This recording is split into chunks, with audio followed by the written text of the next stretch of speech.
Assalamu alaikum. Welcome to my YouTube channel. Hope you all are doing good.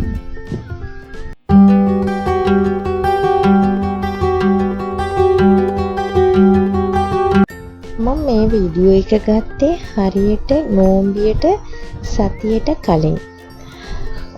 මට මාළු ගෙන මල්ලි ගාව කිව්වා සැමන් හදන මොනවා හරි මාළු ටිකක් ගෙනත් දෙන්න කියලා. ඒ මල්ලි මේක තමයි ගෙනත් දුන්නේ. ඒක හොඳට හොදලා මම ඒකට ගම්මිරිස් තේ හැඳි 2යි ලුණු තේ හැඳි 2යි අනිත් එක පොඩි සෝස් පැකට් 1යි අනිත් එක මේකට ඔයිල් කොකනට් ඔයිල් තේ හැඳි 2ක් දාගත්තා. ඊන් පස්සේ මේක ප්‍රෙෂර් කුකර් එකට ට්‍රාන්ස්ෆර් කරලා ප්‍රෙෂර් කුකර් එකට හරියට කෝප 2යි වතුර කෝප 2ක් මම දැම්මා. ඒක දාලා ලෝ ෆ්ලේම් එකේ පැයක් හරියට පැයක් තියලා මේක තඹගත්තා. ඇත්තටම කියනවා මම හරි පුදුම වුණා. අර කටු තියෙනවනේ ඒ කටු ටික ඔක්කොම සැමන් ටින් එකේ තියෙන වගේම අර සොෆ්ට් එකට ඇවිත් තිබුණා. මම සැමන් කටු කන්න මං හරිම ආසයි. ඒ කියන්නේ අර සැමන් ටින් වල එන කටු ටික කනකොට අපේ ගෙදර කියනවා අම්මලා මම පොඩි කාලේ ඒක කන්න එපා කැන්සර් හැදෙනවා ඒ නිසා කන්න එපා කියලා. ඒ බයට මම කන්නේ නැහැ. ඒත් මම හොරෙන් එකක් දෙකක් කනවා. මේක නම් මම ඔක්කොම කටු ටික මම තමයි කෑවේ. එච්චරට මම හරි ආසයි කටු කන්න සැමන් වල තියෙන. එදා මම හරි සතුටින් ඒක කෑවා. මම කෑලි 4ක්නේ දැම්බුවේ. කෑලි 2ක් ෆ්‍රිජ් එකට දැම්මා. කෑලි 2ක් තෙල් දාලා ගත්තා. ඇත්තම කියනවා නම් හරිම රහයි. ඊට පස්සේ සතියකින් පස්සේ තමයි මම ෆ්‍රිජ් එකේ දාලා තිබුණ එක ගත්තේ. එදා අපි නෝම්බියට මොනවාන කට්ලට් ටිකක් හදමු කියලා තමයි එළියට ගත්තේ.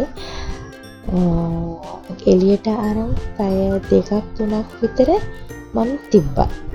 තියලා තමයි මම කට්ලට් ටික හදන්න පටන් ගත්තේ. කට්ලට් හදන්න අල ටික අල 4ක් 5ක් විතර මම ගත්තා. අනිත් එක ලුණු ගෙඩි 3ක් විතර ගත්තා.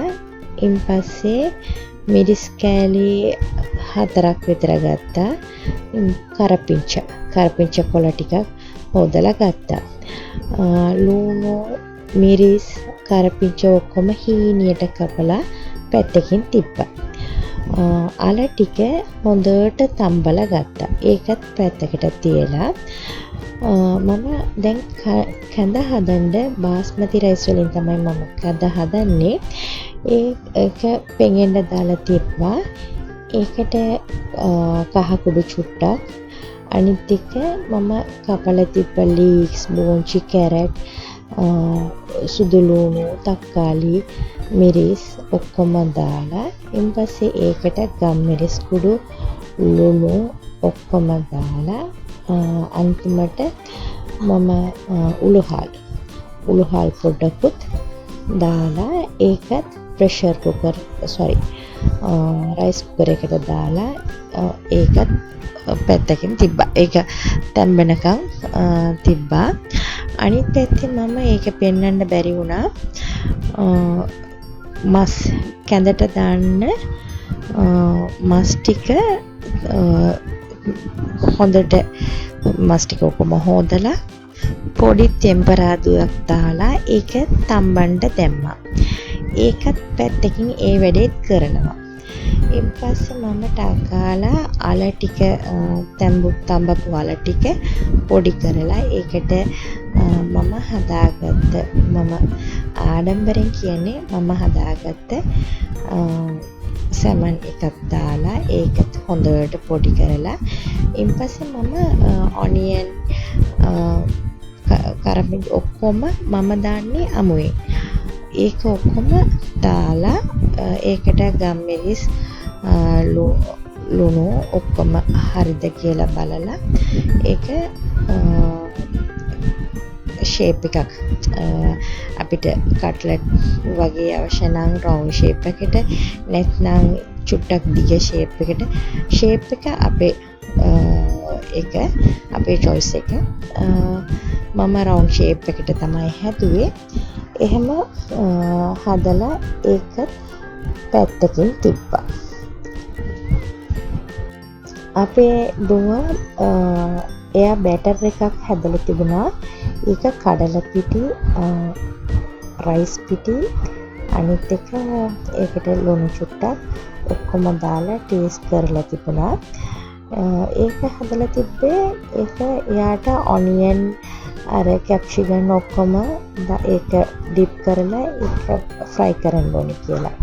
ඒකත් එක පැත්තකින් එයා හදලා තිබුණා. ඊපස්සේ මම කට්ලට් ටික හදන්න බැටර් එක හදුවා. ඒක නම් ගෝධම් පිටියකට බිත්තරයක් ලුණු චුට්ටක් දාලා ඒක බැටර් එක හදාගත්තා. හදපු බැටර් එකට මම හදලා තිබ්බ කට්ලට් රෝල් එක දාලා ඩිප් කරලා ඊපස්සේ බ්‍රෙඩ් ක්‍රම්බ් වල දාලා ඒක හොඳට කෝට් කරගත්තා. ෂේප් එක හරියට අල්ලලා ඔක්කොම තියාගත්තා. ඒකත් කරලා පැත්තකට තිබ්බා. ඊපස්සේ මම කැඳ වැඩේ තමයි කරන්න යන්නේ. කැඳ ටික තම්බන්න දාපු කැඳ ටික රයිස් ටික ඒක හොඳට ස්මෑෂ් කරන්න ඕනේ. සමහර කට්ටිය බ්ලෙන්ඩර් එකට දාලා චුට්ටක් බ්ලෙන්ඩ් කරනවා. සමහර කට්ටිය හැන්ඩෙන් ස්මෑෂ් කරනවා. මම දෙවර්ගයටම මම කරනවා.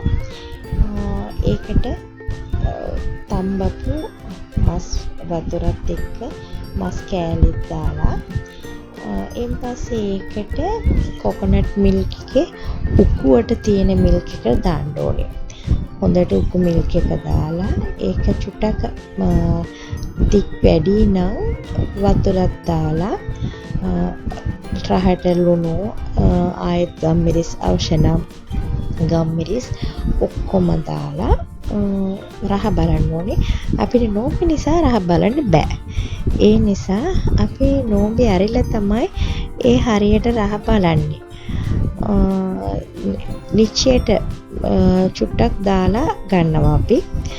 එහෙම ඔක්කොම දාලා යාන්තම් හීට් කරලා ඒකත් පැත්තකට තිබ්බා. ඊපස්සේ අපේ දුව එදා ජූස් එක පපායා ජූස් එක හදමු කියලා තමයි ඒ පපායා ජූස් එක එයා හදනවා. එයා හදලා ෆ්‍රිජ් එකට දැම්මා. අනිත් පැත්තෙන්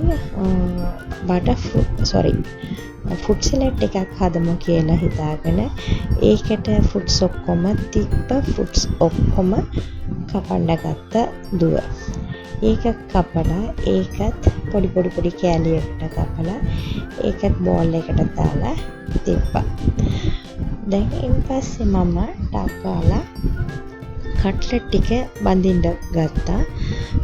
කට්ලට් එක ෆ්‍රයි කරලා ඔක්කොම පැත්තකට තියලා ඊපස්සේ දුවලා හදපු අර බැටර් එකක් කියලා කිව්වේ ඒකට ඔනියන් ටික ඔක්කොම දාලා ඒක ඩිප් කරලා ඒකත් ෆ්‍රයි කරන්න ගත්තා. ඒකේ කැප්සිකම් ඔක්කොම චුට්ටක් ලොකුවට තමයි එයා කපලා තිබුණේ. ඒක ආයෙත් මම චුට්ටක් සාමාන්‍ය ගානට හීනියට කපලා ඒකත් ෆ්‍රයි කරනවා. ඒක ඇත්තටම කියනවා නම් නෝම්බි යනකොට කනකොට හරි රහට තිබුණා. ඊට පස්සේ රෑ චුට්ටක් 9 වෙද්දි ඒක ඉතුරු වෙච්ච එක මම කෑවා. ඒක එතකොට රහ නැහැ. ඒක අර උණුවෙන් සෝසුත් එක්ක කනකොට තමයි එච්චරටම රහයි ඒක. පරක්කු වෙලා කනකොට එච්චර රහ නැහැ. ඒක පිළිගන්න ඕන දෙයක්. ඒ ඇත්තටම උණු උණුවෙන් කනකොට හරිම රහයි. ඒකත් ඔක්කොම කරලා වෙලාව නම් ටක් ටක් ටක් ගාලා යනවා. ඒ නිසා අපි ටක් ටක් ගාලා මේසයක ලෑස්ති කරුවා. ඩේට්ස් ටික, අනිත් එක සම්සම් වතුර, අනිත් එක කට්ලට්ස්, අර හදපු ටික ඔක්කොම කැඳ, වතුර, ජූස්, අනිත් එක ෆෘට් සලාඩ් එකකට හදපු ෆෘට්ස් ටික ඔක්කොම මේසෙ තිබ්බා. හරියට අසාන් කියනකොට අපි ඩේට්ස් ටිකට කාලා සම්සම් වතුර බීලා, නැත්නම් සම්සම් වතුර නැත්නම් නෝමල් වතුර බීලා අපි දුආ අහන්නේ. දුආ අහනකොට අල්ලාහ් දෙවියන්ගේ අපිට අවශ්‍ය කරන ඔක්කොම දේ ඉල්ලනවා අපි. හරි අර නෝම්බේ අල්ලන මිනිසිය අහන දුආ එක ඒක අනිවාර්යයෙන්ම ඉෂ්ට වෙනවා. ඒ නිසා ඒ වෙලාවදී අපි හරියට දුආ අහනවා. ඔක්කොම හදලා මේසෙ උඩ තිබ්බට වැඩක් නැහැ. ඇත්තටම කණ්ඩම බෑ. ඒ වෙලාවෙදි පොඩ්ඩක් කාලා ඉන්පස්සේ අපි චුට්ටක් රෑ වෙලා කනවා. එහෙම තමයි ෆෘට් සලාඩ් එකක් රෑ 9:00ට විතර ෆෘට් සලාඩ් එකක් ඒ වෙලාවෙදි තමයි අපි කෑවේ. එහෙම තමයි එදා දවස අපි ගත කළේ. ඇත්තටම කියනවා නම් සතුට පිරිච්ච දවසක්.